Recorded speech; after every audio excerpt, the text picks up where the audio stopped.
या अय्युहन नबिय्यु इन्ना रसलनाका शाहिदम व मुबश्शिरम व नज़ीरा। ऐ नबी मोहम्मद सल्लल्लाहु अलैहि वसल्लम, या अय्युहन नबी इन्ना रसलनाका शाहिदन, ऐ नबी हमने आपको गवाही देने वाला बना करके भेजा। व मुबश्शिरम व नज़ीरा, ऐ नबी हमने आपको बशारत देने वाला, खुशखबरी सुनाने वाला, शुभ समाचार सुनाने वाला बना करके भेजा। व नज़ीरा, और हमने आपको जहन्नम की आग से डराने वाला बना करके भेजा।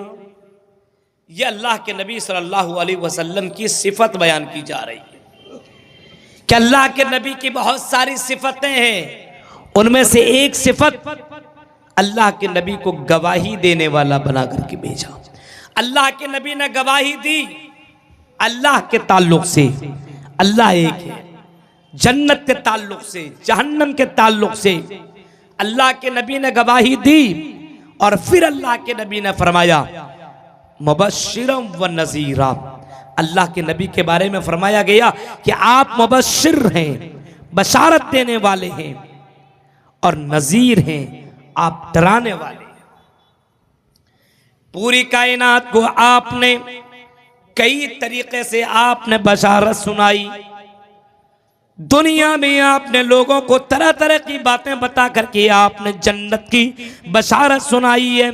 आई मुसलमानों, आई मेरे ऊपर ईमान लाने वालों, फला फला काम कर लो, तुम्हारे लिए जन्नत की बशारत, तुम्हारे लिए जन्नत की खुशखबरी है, तुम्हारे लिए जन्नत की बशारत है, फला फला काम कर लो, तुम जन्नत के अंदर चले जाओगे। अल्लाह के नबी सल्लल्लाहु अलैहि वसल्लम ने तौहीद के ऊपर जिंदा रहने वाले को और तौहीद के ऊपर मरने वाले को जन्नत की बशारत सुनाई है।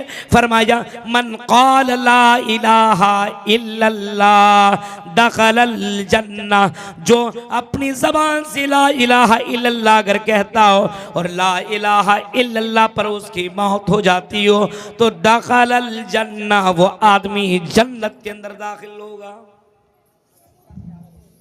तौहीद के ऊपर जिंदा रहता हो तो कहां? जन्नत के अंदर दाखिल हो रहा। खुशखबरी देखिए, आपने फरमाया जिसकी जबान से ला इलाहा इल्लल्लाह निकल जाए, मन काना आखिर कलामी ला इलाहा इल्लल्लाह दखलल जन्ना, जिसकी जबान से आदमी की मौत हो रही हो, रूह निकल रही हो और आखिरी वक्त में उसकी जबान से ला इलाहा अगर निकल जाए, मर रहा हो कोई और उसके बगल में अगर कोई आदमी ला इलाहा इल्लल्लाह अगर पढ़ रहा हो और हो सकता है उसकी इस जुमले को वो मरने वाला आदमी सुन ले और वही वो जुमला दोहरा ले। आपने फरमाया जिसने आखिर में ला इलाहा इल्लल्लाह पढ़ा, जिसका आखिरी लफ्ज ला इलाहा इल्लल्लाह हो, दखलल जन्ना, वो आदमी जन्नत के अंदर दाखिल होगा। आखिर में ला इलाहा इल्लल्लाह अगर कोई बोल करके मर रहा हो, या आप मत समझिए इतनी आसानी के साथ अरे मौलवी साहब ला इलाहा इल्लल्लाह बोलने में क्या लगेगा, बोल ले, ऐसा नहीं है। उस वक्त आदमी परेशानी की आलम में होता है जब मलकुल मौत इंसान के पास पहुंचता है, जब इंसान कुफ्र की हालत में रहता है, शिर्क की हालत में रहता है, अगर वो गुनहगार होता है तो ला इलाहा इल्लल्लाह वो अपनी ज़बान से पढ़ नहीं पाता है। हालांकि बगल बगल वाले कितनों भी कोशिश करा लें, अगर उसने अपनी ज़िंदगी गुनाहों में गुजारी हो तो ऐसा आदमी ला इलाहा इल्लल्लाह पढ़ करके उसकी मृत्यु नहीं होती है, ला इलाहा इल्लल्लाह पढ़ नहीं पाता है। जो आदमी जिंदगी भर अल्लाह के ऊपर ईमान रखता हो, नमाज की पाबंदी करता हो, ला इलाहा इल्लल्लाह का विर्द करते रहता हो, वो आदमी मरते समय भी ला इलाहा इल्लल्लाह पढ़ लेता है। अल्लाह के नबी ने फरमाया अगर ला इलाहा इल्लल्लाह पढ़ करके मरा तो समझ लो कि यह आदमी जन्नत के अंदर दाखिल होगा। ला इलाहा इल्लल्लाह पढ़ने वाले को अल्लाह के नबी ने जन्नत की बशारत सुनाई है।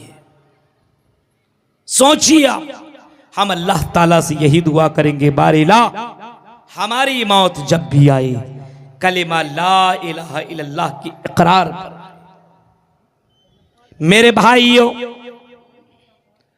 तसव्वुर करो और सोचो, अल्लाह के नबी सल्लल्लाहु अलैहि वसल्लम बशारत सुना रहे हैं तौहीद वालों को। अल्लाह के नबी कह रहे हैं कि ला इलाहा इल्लल्लाह पढ़ने वालों के लिए जन्नत की बशारत है। ला इलाहा इल्लल्लाह मुहम्मदुर रसूलुल्लाह के इकरार करने वाले पर जन्नत की बशारत है। ला इलाहा इल्लल्लाह आखिर में पढ़ा हो, जन्नत के अंदर वो बंदा जरूर दाखिल होगा। आप बशारत दे रहे हैं, मुबश्शिर हैं आप। इसी तरीके से अल्लाह के नबी सल्लल्लाहु अलैहि वसल्लम दूसरी खुशखबरी सुना रहे हैं। दूसरी खुशखबरी अल्लाह के नबी ने इस अंदाज से आपने सुनाई। आपने फरमाया कि लोगों सुनो, कुरान पढ़ने वाला, कुरान पढ़ाने वाला, कुरान सुनने वाला, कुरान सुनाने वाला, खैरुकुम मन तअल्लमल कुरान।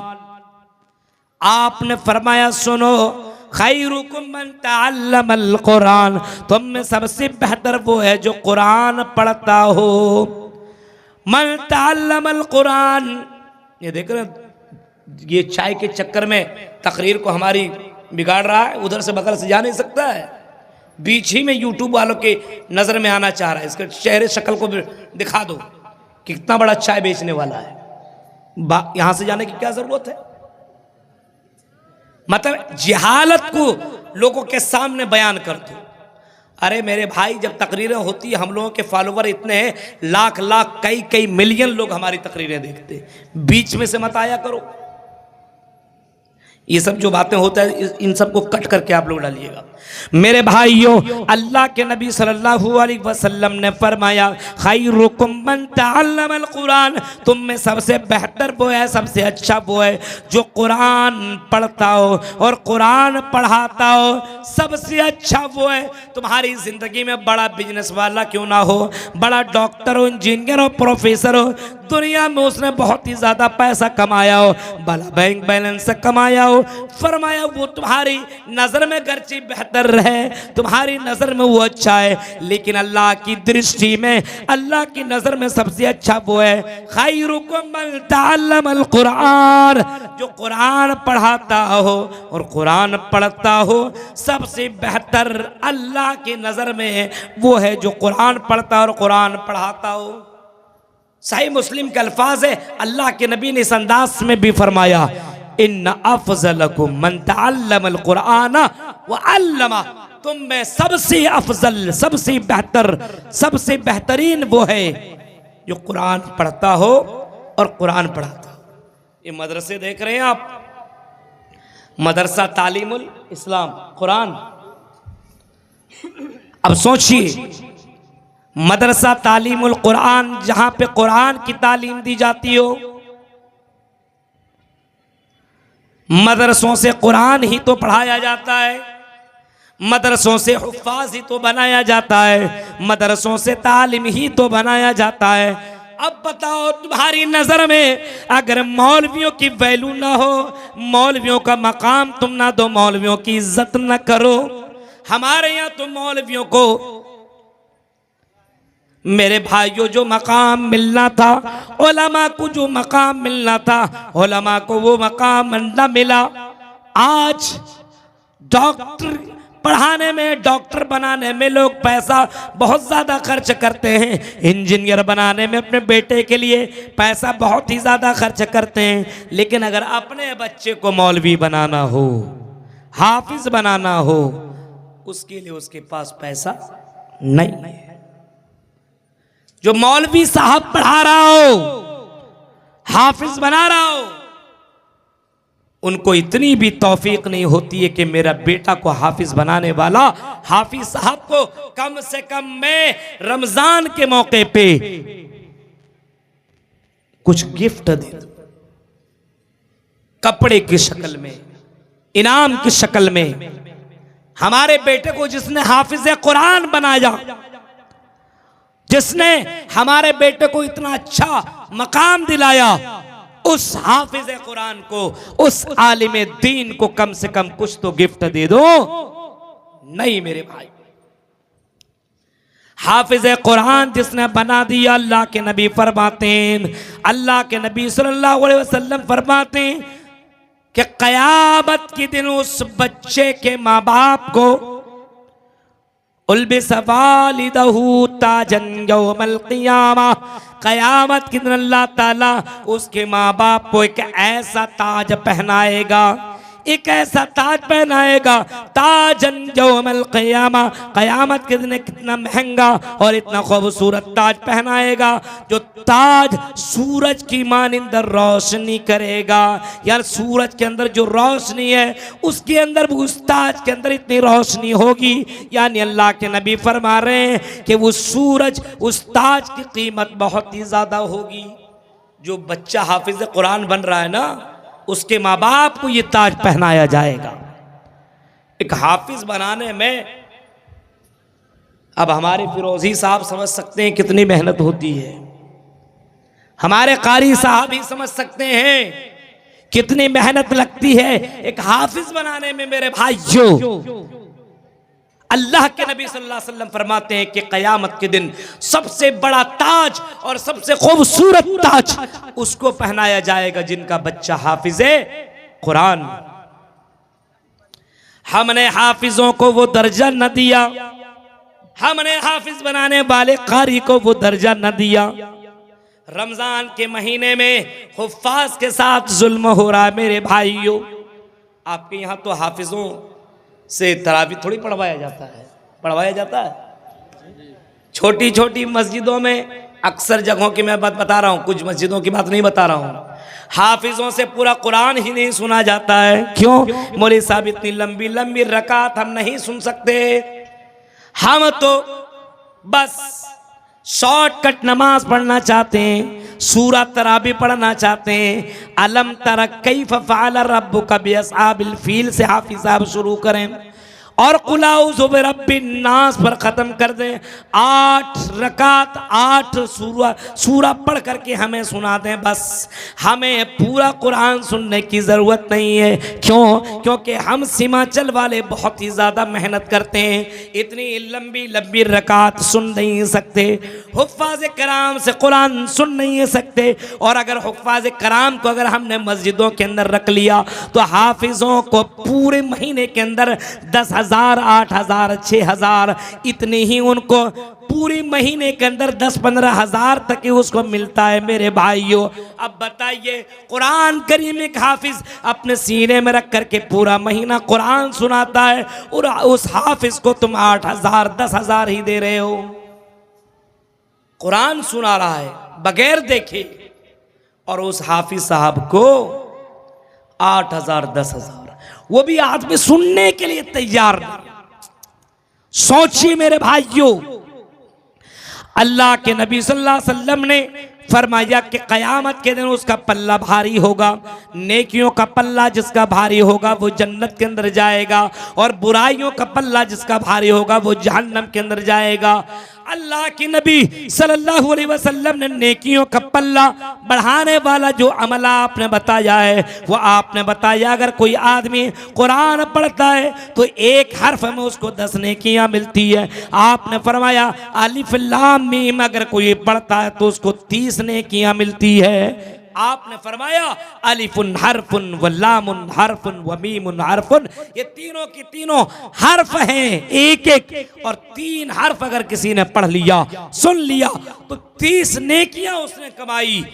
अब पूरे रमजान पर कोई आदमी कुरान सुनता है या कुरान पढ़ता है, कितनी नेकियां कमा रहा है मेरे भाई। आज हमारे यहाँ कुरान सुनने का माहौल नहीं, आज हमारे यहाँ कुरान पढ़ने और पढ़ाने का माहौल नहीं है। हमारे यहाँ हुफ्फाज का, उलमा का, मौलवियों का जो मकाम मिलना चाहिए था वो मकाम नहीं है मेरे भाइयों। सोचिए,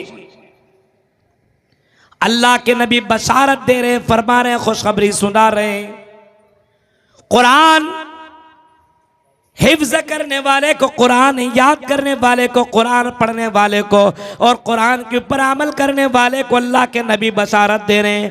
फरमाया इक़राउल कुरान, ए लोगों कुरान पढ़ो, फ़इन्नहु याती यौमल क़यामति शफ़ीअन लिअस्हाबी, क्योंकि ये कुरान क़यामत के दिन सिफारिशी बनकर की आएगा।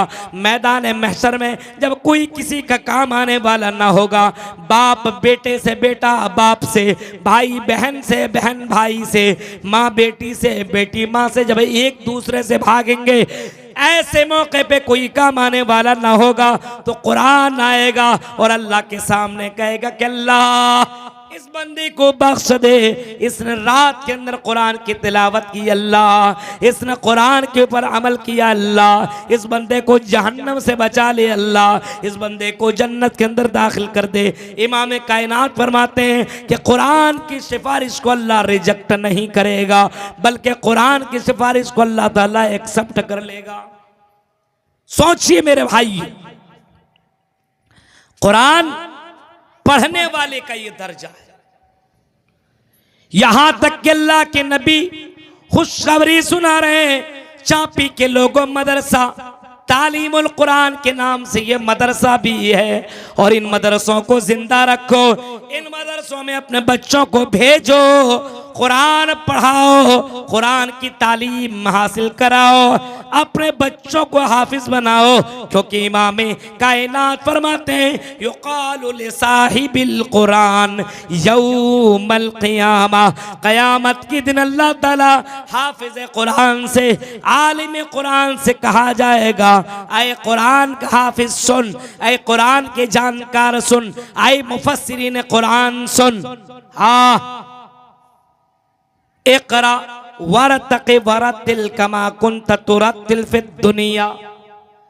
आए कुरान पढ़ने वाले, कुरान की हाफिज, कुरान की आलिम सुन, ऐलान होगा मैदान महशर में, इक़रा वरतक़ि, पढ़ो और चढ़ता चला जा, पढ़ो और चढ़ो, जन्नत की मंजिलों को, जन्नत की सीढ़ियों को पार करते चले जाओ। इक़रा वरतक़ि वरतिल कमा कुन्त तुरतिल फिद दुनिया, वैसी पढ़ो, तरतील के साथ तुम पढ़ो जैसे दुनिया में तुम तरतील के साथ पढ़ा करते थे, तरतील के साथ। ऐसा नहीं, ऐसा नहीं चलेगा, तरतील के साथ। अब तरतील के साथ किस तरीके से पढ़ी जाए, हाफिजों से देखिए, जब तिलावत करते हैं शानदार तरीके से, इमाम हरम की तिलावत सुनिए, हर लफ्ज की अदायगी होनी चाहिए, तरतील के साथ पढ़ो। फ़इन्न मंज़िलतिका फ़ी आखिर आयतिन तक़रऊहा, ऐ हाफिज कुरान, ऐ आलिम कुरान, ऐ मुफस्सिर कुरान सुन, तुम्हारी आखिरी मंजिल वहाँ होगी जहाँ पे तुम आखिरी आयत पढ़ोगे। यानी अगर कोई आदमी, कोई हाफिज, कोई आलिम अगर क़यामत के दिन मैदान महशर में अगर कुरान पढ़ते पढ़ते कुल औज़ु बिरब्बिन्नास आखिरी आयत मलिकिन्नास इलाहिन्नास मिन शर्रिल वस्वासिल खन्नास अल्लज़ी युवस्विसु फ़ी सुदूरिन्नास मिनल जिन्नति वन्नास तक अगर पढ़ लेता है, अलिफ लाम मीम से शुरू करता है और मिनल जन्नते वन्नास तक अगर पढ़ लेता है, तो अल्लाह के नबी फरमाते हैं जहां उसकी आखिरी आयत ख़त्म होगी, उस आदमी की आखिरी मंजिल वही होगी। अल्लाह के नबी फरमा रहे उसकी आखिरी मंजिल होगी। और बाज़ मुफस्सिरीन किराम कहते हैं कि कुरान करीम के अंदर जितनी आयतें हैं, जन्नत के अंदर उतने मनाजिल हैं, उतने दर्जे हैं। हाँ, 6666 आयत हैं, तो जन्नत के अंदर भी इतनी मंजिलें हैं। मेरे प्यारे साथियों, एक हाफिज का मर्तबा देख रहे हो आप, बशारत अल्लाह के नबी सुना रहे हैं, हाफिजों के ताल्लुक से, आलिमों के ताल्लुक से, कुरान पढ़ने और पढ़ाने वालों के ताल्लुक से अल्लाह के नबी बशारत सुना रहे हैं। यहां तक कि अल्लाह के नबी कहते हैं कि कुरान सुनो। अल्लाह के नबी हजरत अब्दुल्ला इब्न मसूद से कहते हैं, अब्दुल्ला इब्न मसूद इक़रा अलैया, आए अब्दुल्ला मेरे ऊपर कुरान पढ़ो। हजरत अब्दुल्ला इब्न मसूद कहते हैं अल्लाह के नबी ये कुरान आप ही के ऊपर उतरा हुआ है और मैं आपके ऊपर ये कुरान पढ़ूं। ये कैसे हो सकता है? अल्लाह के नबी कहते हैं मुझे कुरान दूसरों से सुनने में बहुत ही ज़्यादा अच्छा लगता है, मुझे बड़ा पसंद है कि मैं दूसरों से कुरान सुनो। आए अब्दुल्ला पढ़ सुना मुझे। हजरत अब्दुल्ला इब्न मसूद अल्लाह के नबी सल्लल्लाहु अलैहि वसल्लम की इस बात को सुनने के बाद सूरह निसा की तिलावत करने लगे और तिलावत करते करते जब कुरान की आयत पर पहुंचे, फकैफ इज़ा जीना मिन कुल्लि उम्मतिन बिशहीद व जीना बिका अला हाउलाई शहीदा। जब हजरत अब्दुल्ला इब्न मसूद इस आयत को पढ़ रहे हैं और नजरें उठाई और नजर उठाने के बाद हजरत अब्दुल्ला इब्न मसूद ने इमाम कायनात को देखा तो हजरत मोहम्मद सल्लल्लाहु अलैहि वसल्लम अपनी आंखों से ज़ारो क़तार आंसू निकाल रहे हैं, रो रहे हैं। ये जिम्मेदारी का बोझ जो अल्लाह के नबी को मिली हुई है, कुरान की आयत को सुन लेने के बाद मोहम्मद सल्लल्लाहु अलैहि वसल्लम ज़ारो क़तार रोने लगे। मेरे प्यारे साथियों, तसव्वुर करो, कुरान सुनने का भी सवाब, कुरान पढ़ने का भी सवाब, कुरान पढ़ाने का भी सवाब। मेरे भाइयों, यहाँ तक कि अगर कोई आदमी इस कुरान पढ़ने के लिए अगर अपने घर से निकलता है तो वो जन्नत के रास्ते की तरफ निकल गया है। कितना मकाम, कितना दर्जा है। बशारत जनाब मुहम्मदुर रसूलुल्लाह सल्लल्लाहु अलैहि वसल्लम ने सुनाई। सोचो, लेकिन हमारे यहाँ कुरान न सुनने का मिजाज है। ऐसा नहीं कि घर के अंदर कुरान लगा दिया जाए, सुबह में शाम में कुरान। हमारे यहाँ लगता है कुरान सिर्फ रमज़ान में के लिए। रमज़ान आया तो कुरान खुल गया, कुरान की तिलावत होने लगी, कुरान सुनने लगा, कुरान पढ़ने लगा। मोबाइल से सारे ऐप डिलीट और कुरान की आयतें बजने लगी। मौलाना अबुल कलाम सल्फी की, मौलाना जरजीस की और दीगर मौलाना की तकरीरें चलने लगी। रमज़ान के मौके पे लगता बस फरिश्ता बन गया है, बस सुन रहा है।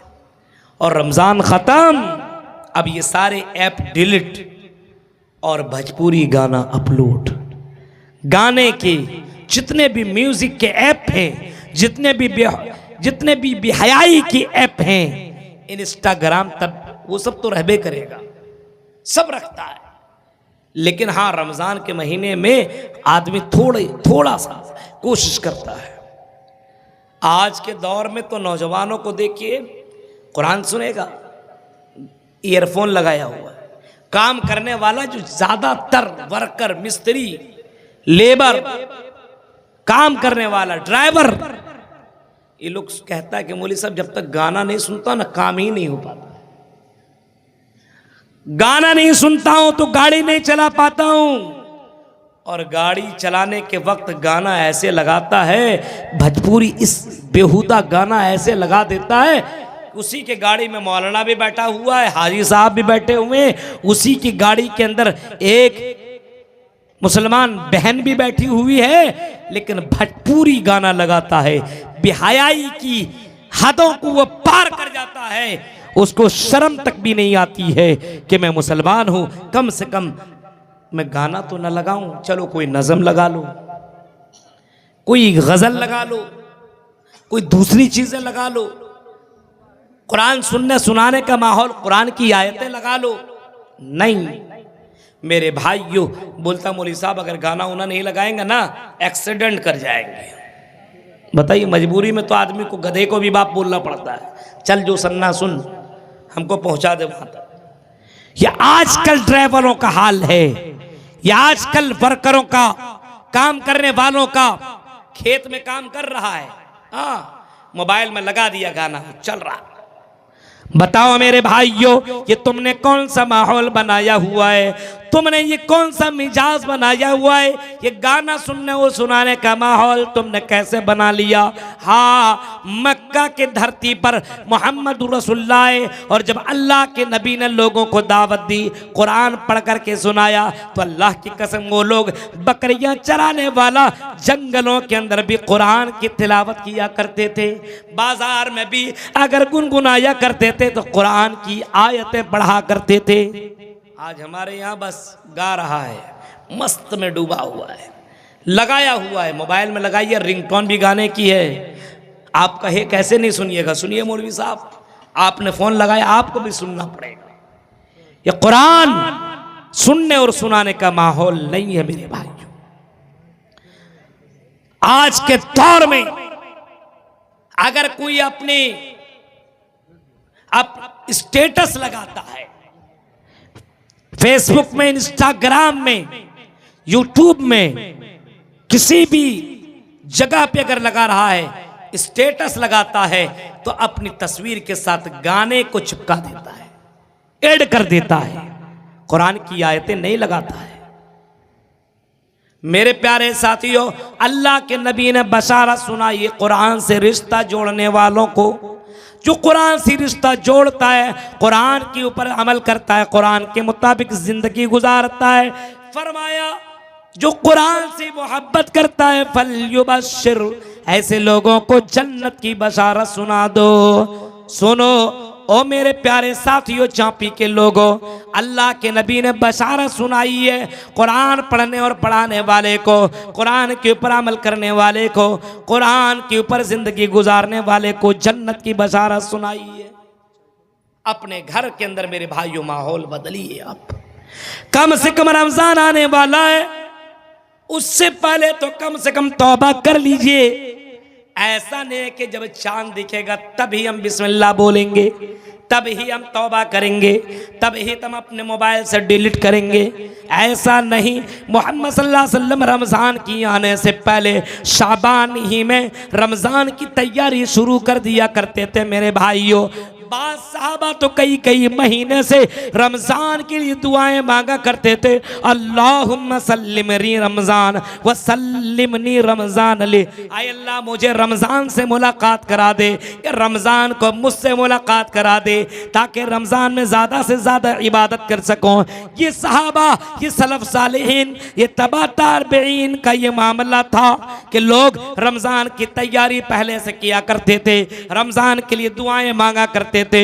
मोहम्मद सल्लल्लाहु अलैहि वसल्लम शाबान के महीने में ही रमजान के लिए तैयारी कर रहे हैं। आज मुसलमानों को देखो, रमजान बिल्कुल करीब आने वाला रमजान है, लेकिन कोई तैयारी नहीं है। जो माहौल चल रहा है, जो जिंदगी काट रहा है, वैसी ही जिंदगी काटता ही चला जा रहा है, कोई तब्दीली नहीं है।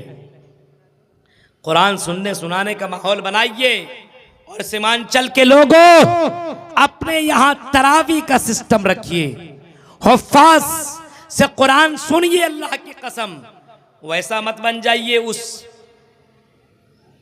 नौटंकी बाज की तरह जिसने अपने बीवी से कहा था कि तरावी नहीं पढ़ पाऊंगा। बीवी बोलती क्यों?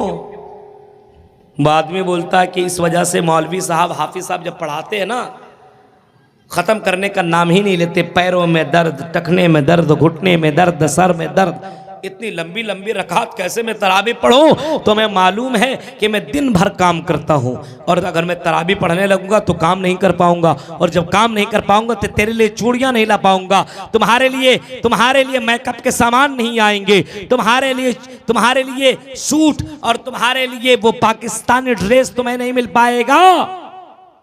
बीवी कहते चल तरावी नहीं पढ़ पाएगा, चलो कोई बात नहीं, रोजा तो रखेगा ना। रोजा कैसे रखूंगा? दिन भर में कमाई करने के लिए जाता हूं, दौड़ता हूं, चलता हूं, भागता हूं, रोजा रखता हूं, भूख लग जाती है। अरे मेरे भाई, रोजा रखने में भूख ही लगती है, वो तो लगेगी, हम मौलवियों को भी लगती है, सबको लगती है। ये भूख तो लगती है, लगनी है, क्योंकि सुबह से लेकर के शाम तक भूखा रहने का नाम ही तो रोजा है।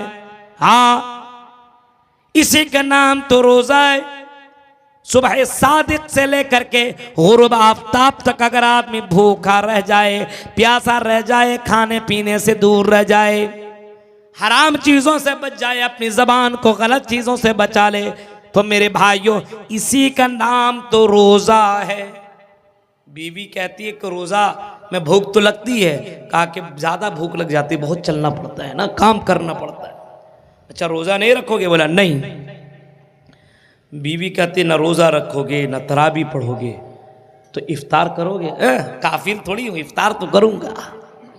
मेरे प्यारे साथियों, ऐसे ऐसे भी मुसलमान हैं जिसको ना कुरान से कोई मतलब है, न रमज़ान से कोई मतलब है, सिर्फ उनको इफ्तार से मतलब है कि इफ्तार में अपने बीवी के साथ बैठ कर के इफ्तार में अलग अलग डिश खाऊं। लोगों, नबी अकरम ने बशारत दी, खुशखबरी दी, शुभ समाचार आपने सुनाई और आपने बताया अगर जन्नत में जाना है तो कुरान से रिश्ता जोड़ो, कुरान से ताल्लुक बनाओ, कुरान पढ़ने वाले की कदर पढ़ो, कुरान पढ़ाने वाले की कदर करो। क्योंकि अल्लाह के नबी सल्लल्लाहु अलैहि वसल्लम के दौर में सहाबा रज़ियल्लाहु ताला अलैहिम अजमाइन हफ्फाज की उलमा की बड़ी कदर किया करते थे। हजरत नाफे जो कि मक्का के गवर्नर थे, मक्का के सरदार थे, जब वो मिलने के लिए हजरत उमर फारूक के पास अस्फान के अंदर पहुंचे तो उमर फारूक ने पूछा था, हजरत नाफे से पूछा था, आए नाफे, हमने तुम्हें मक्का का गवर्नर बनाया, हमने मक्का की सरदारी हमने तुम्हें दी, अब तुम मुझसे मिलने के लिए, हजरत उमर फारूक कह रहे मुझसे मिलने के लिए आए हो, तो मक्का की गवर्नरी तुमने किसको दे दी है, तुमने नायब किसको बनाया, तुमने वाइस कैप्टन किसको बना दिया है, अपनी कुर्सी पर किसको बिठाया है। ऐसे मौके पे जवाब देते हैं मैंने अपने गुलाम को बैठा दिया है। गुलाम को क्यों? उसके अंदर क्या खूबी है, तुमने क्या देखा, अपने गुलाम को तुमने क्यों बैठा दिया? जवाब में कहता है इन्नहु कारिउन लिकिताबिल्लाह, वो कुरान का कारी है, वो कुरान का हाफिज है, वो कुरान का जानकार है। इन्नहु कारिउन लिकिताबिल्लाह व आलिमुम बिल फराइज, और फराइज का जानकार है। आलिम होने की वजह से, हाफिज कुरान की वजह से मैंने उसको कुर्सी में बैठने का दर्जा दे दिया, अपनी जगह मैंने उसको दी है। मेरे भाइयों, पहले के लोग अगर हाफिज आलिम आ जाया करते थे, इतनी जुर्रत नहीं थी कि आदमी अपनी जगह पर बैठा रहे, खड़ा हो जाता था। आलिम की इतनी कदर, हुफ्फाज की इतनी कदर। आज के दौर में हुफ्फाज और आलिम की कदर ही नहीं है। अगर किसी लड़की से शादी, निकाह के बारे में बोलो कि वो मौलाना है, हाफिज है, निकाह करो, नहीं करेंगे। क्यों? अरे हाफिज मौलवी से निकाह क्यों करेंगे? हमें तो शाहरुख जैसा चाहिए, हमें तो सलमान जैसा चाहिए। हाफिज कुरान करोगे? नहीं करेंगे। किससे करोगे? जो दिन भर नौटंकियां करता उससे, जो हीरो की स्टाइल में जिंदगी काटता उससे, जिसको ना अलिफ से या तक कोई हर्फ आता है, जिसको ना कोई सूरत आता है, ना जिसको कोई दुआ याद है, उससे शादी करने के लिए तैयार है। क्यों? क्योंकि वो बाइक बड़े अच्छे से चलाता है। अभी गए जा रहे थे ना, अभी ये जब हम आए 9 बजे, 9:30, 10 बजे रास्ते से गुजर रहे थे, अपनी कार से हम लोग जा रहे थे। लड़के इस अंदाज से बाइक चलाते हैं ना, और जहां लड़की हो वहां पे और ज्यादा स्पीड है और स्टाइल से। ये तुम जलसा सुनने के लिए आए हो कि लड़कियों के ऊपर नजरें डालने के लिए और लड़कियों को मायल करने के लिए? ये कौन? और यही स्टाइल लड़कियों को पसंद है। मेरी प्यारी बहनों, अल्लाह की नज़र में और इमाम कायनात की नज़र में ये हाफिज का मर्तबा इतना है, इतना है, इतना है कि कब्र के अंदर अगर कोई आदमी जाएगा और कब्र के अंदर सवाल उससे मुनकर नकीर सवाल पूछेंगे, मर रब्बुका मा दीनुका मन नबियुका, सवाल पूछेंगे, और अगर वो जवाब दे लेगा तो फरिश्ते कहेंगे बताओ तुम्हें कैसे पता चला? वो जवाब देंगे करा तो किताब अल्लाह, मैंने अल्लाह की किताब को पढ़ा है, मैंने अल्लाह की किताब कुरान करीम को भी पढ़ा है, हमने मोहम्मद सल्लल्लाहु अलैहि वसल्लम के फरमान को भी मैंने पढ़ा है। करा तो किताब अल्लाह, मैंने अल्लाह की किताब को पढ़ा है। लोगों, कुरान पढ़ने की वजह से वो अज़ाब कब्र से भी बच रहा है। हाँ, कुरान पढ़ने की वजह से दुनिया के अंदर बशारत, दुनिया के अंदर इज्जत, मरने के बाद भी जन्नत। ये कितनी बड़ी खुशखबरी और कितनी बड़ी बशारत जनाब मोहम्मद रसूलुल्लाह ने सुनाई है। लेकिन लोगों, आज हम अपने बच्चों को डॉक्टर, इंजीनियर, प्रोफेसर तो बना लिया करते हैं, लेकिन अपने बच्चों को हाफिज कुरान नहीं बना रहे हैं, अपने बच्चे को आलिम नहीं बना रहे हैं। क्यों? मौलवी बनेगा तो कितना कमाएगा? 5,000, 8,000, 10,000। तुम्हें सिर्फ दुनिया की दौलत की फिक्र लगी हुई है। और मेरे भाइयों, ये हाफिज अगर बन गया, आलिम बन गया, मेरे भाइयों आपके गांव में बड़े बड़े करोड़पति गर्ची जरूर होंगे, आपके गांव में बड़े बड़े बिजनेसमैन बहुत ज्यादा होंगे, लेकिन अगर मुसल्ला रसूल पे, अगर मस्जिद के अंदर, अगर मुसल्ला में अगर कोई आदमी आगे बढ़ेगा, वही बढ़ेगा जो कुरान का हाफिज होगा, कुरान का आलिम होगा। वहां पे उसे पीछे रहना पड़ेगा। करोड़पति हो, अरबपति हो, बिजनेसमैन हो, बहुत ही ज्यादा पैसे वाले हो, लेकिन अल्लाह के घर में तुम इन हुफ्फाज से ज्यादा बढ़ नहीं सकते हो। यहाँ पे मर्तबा अगर किसी की है, अगर किसी की चलेगी तो आलिम की चलेगी, हाफिज की चलेगी। यानी अल्लाह के घर में इज्जत किसको मिल रही है? सबसे ज्यादा हाफिज कुरान की। मरने के बाद अजाब कब्र से कौन बच रहा है? जो कुरान का जानकार और हाफिज कुरान है। इसी तरीके से कयामत के दिन जो कुरान का हाफिज होगा, पढ़ता जाएगा और जन्नत की सीढ़ियों को पार करता चला जाएगा। इतनी बड़ी बशारत अगर सुनाई है तो जनाब मोहम्मद रसूलुल्लाह सल्लल्लाहु अलैहि वसल्लम ने सुनाई है सिर्फ हुफ्फाज के लिए, कुरान पढ़ने और पढ़ाने वाले। तो मेरे भाइयों, मुबश्शिर अल्लाह के नबी बशारत देने वाले बनाकर के भेजे गए। आपने बशारत दी है ऐसे लोग। रमजान का महीना आ रहा है, कुरान सुनिए, कुरान पढ़िए। ऐसा मत के कुरान के साथ भी बेहुरमती कीजिए। बहुत सी जगहों पे देखिए, हाफिज को रख लिया 3 दिनों के लिए, टट्टुओं हाफिजों को और दीन के बेचने वाले मौलवियों को रख लिया।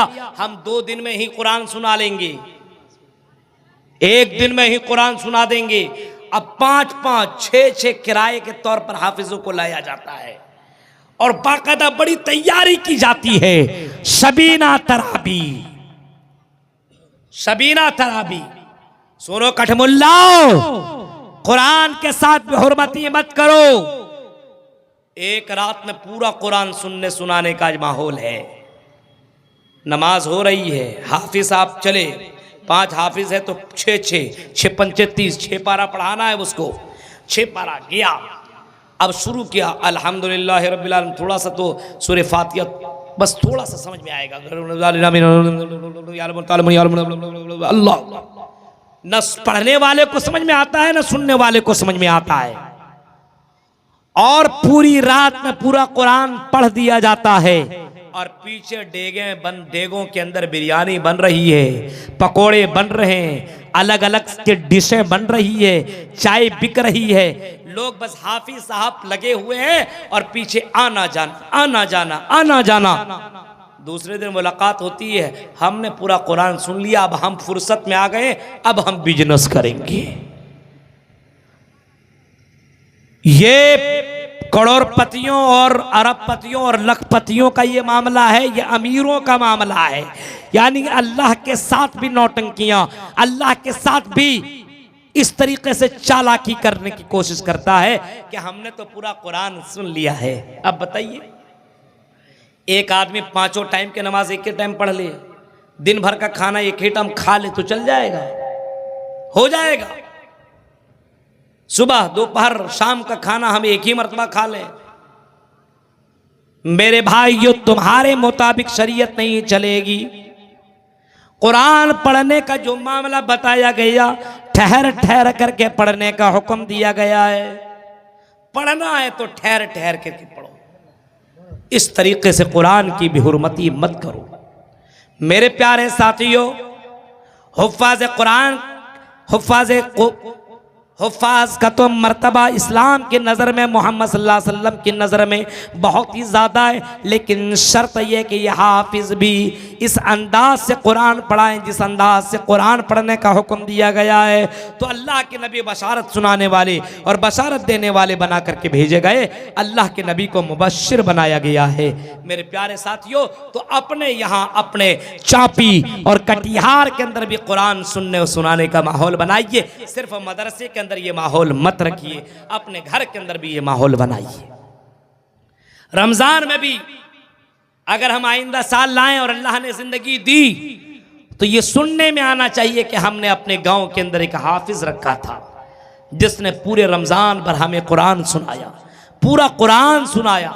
मेरे भाइयों, और औरतों का भी सिस्टम रखिए, तरावी पढ़ने और पढ़ाने का इंतजाम कीजिए, आप कर सकते हैं।